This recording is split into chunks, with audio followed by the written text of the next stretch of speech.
Have you ever wondered why some cars are harder to work on than others? And why the answer is almost always because of space?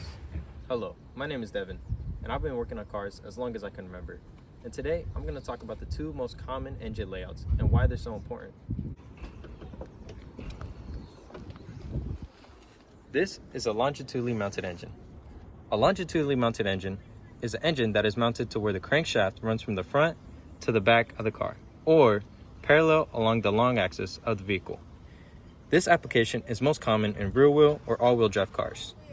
Longitudinally mounted engines have a very specific advantage over a transverse application, and that is the space in the engine bay, a simpler drivetrain, better weight distribution, and allowance of bigger engines. For car enthusiasts, most of the benefits of a longitudinally mounted engine outweigh the cons. Due to the engine being mounted in this front to back position, it leaves big gaps on the sides of the engine. These gaps can be used to add additional features that can improve drivability, such as cruise control or increase performance, like a big fat turbo. Due to this less crowded engine bay, there's tons of area to work in, which makes doing your own maintenance or modifications substantially easier and more enjoyable. Such as me wanting to do a serpentine belt on an engine like this. All I have to do is remove this component and get right in there for the serpentine belt. This layout allows for a much simpler drivetrain. In the front, you have the engine, which generates all the power. Mounted behind it, you have a transmission that runs along the length of the vehicle. And about here, you have a drive shaft that comes out of the transmission and runs the rest of the length to the rear wheels. Here, you have a rear differential which converts the power to both of the rear wheels. This kind of simple front to back drivetrain allows for much simpler troubleshooting and maintenance. This long, lengthy setup allows for much better weight distribution spread throughout the car, unlike a transversely mounted engine where all the weight is towards the front. The next big benefit is the capacity of engine that you can have in a setup like this. You have room for an inline 6, a V8, all the way to a V12 or more. American muscle cars and most mythical JDM cars have a longitudinally mounted V6 or V8, like the Nissan Skyline GTR or the Ford Mustang. Longitudinally mounted engines are an integral part of what allows these vehicles to be as legendary as they are, because with bigger engines comes more power and more speed. Now, these engines sound cool so far, but they do have their drawbacks. The biggest offenders of these are weight and fuel economy. As stated by CJ Trigakis in his article, since a longitudinal engine can't lead right into a transaxle, more components are needed to connect the drivetrain. This means more weight and complexity. Additionally, the work done by the crankshaft must be turned 90 degrees to be sent to the axles. This results in a less efficient setup. Or in other words, these layouts add hundreds of pounds due to their heavier transmissions, drive shafts, and the need for a rear differential, ultimately decreasing fuel economy drastically. Lastly, vehicles with longitudinal engines need to be much bigger to accommodate for this layout, unlike their counterparts, which can be a lot smaller and compact. Now, this can have a big impact nowadays, especially if you live in a city or areas that are more catered towards compact cars. If you have a longitudinal engine, good luck finding parking. And now we have the flip side. A transversely mounted engine.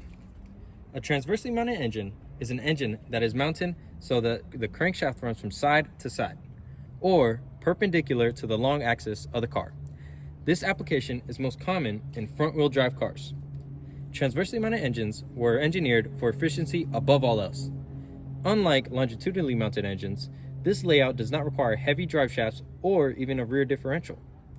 They have small compact transmissions mounted to the rear of the engine with CV axles directly running to the front wheels, which sends all the power from the engine. This compact and direct setup is exactly why these layouts have become so mainstream. Almost all production vehicles made today have a transversely mounted engine, and their main selling point is fuel economy. All the components are close together and power is sent directly to the front wheels. This causes no power loss or wasted energy traveling along the vehicle. Additionally, this setup's weight reduction drastically improves fuel economy.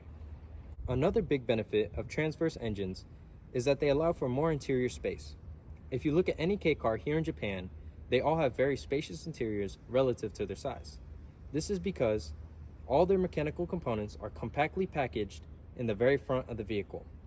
A technical content strategist at Go Mechanics stated, "This engine placement allows for more freedom as the automakers can keep the car length unchanged but still get more space on the inside. This allows for more boot space or even more passenger space." The last benefit is that there is almost no power loss from the transmission to the wheels, since it is such a direct path of energy. This allows this kind of vehicle to make the most of the power they have. Now, as efficient as these cars are, they still do have their cons, and the biggest one being space in the engine bay. If you look here, this engine bay is cram-packed, and if I were to do any kind of simple maintenance, like a serpentine belt or get to the AC, I have to remove all these components and even the bumper. Now, the removal of all these parts is going to increase the maintenance time drastically, which will then increase the cost. Now, the next con is that all this weight is compacted towards the front, right on top of the front wheels, which will increase the traction to these wheels, but can increase the likelihood of understeer, which to the untrained driver can cause them to lose control of the vehicle. Lastly, this setup dramatically decreases the size of the engine you can have. Now, this doesn't mean you can't have a powerful engine, but for those car enthusiasts who are looking to get the most power possible, this setup is going to drastically limit their options. All in all, this is not a competition of which engine layout is better. It is to simply inform you of the pros and cons of a longitudinally or transversely mounted engine. Those being the weight distribution, the fuel efficiency, the space, and the power that you can have.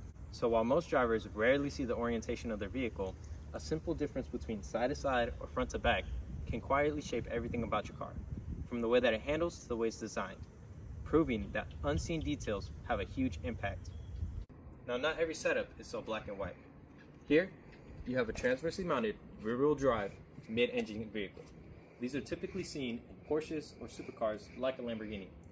The reason being because you get the same efficiency as a transversely mounted setup with the same power as a longitudinally one. Now, this is ideal for enthusiasts or somebody looking to make the most power out of their vehicles.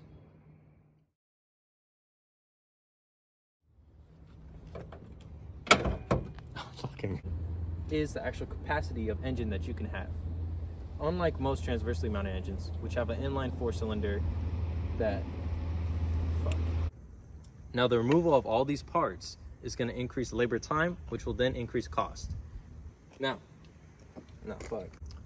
removal of all these parts to get to one component is going to increase the maintenance times drastically. All the removal and moving about of these parts is going to increase labor, which will then increase maintenance costs. The third con, we're on the second, can quietly shape everything from how your car handles to the fuel economy or just how it feels when you drive. I just fucking restated the same thing.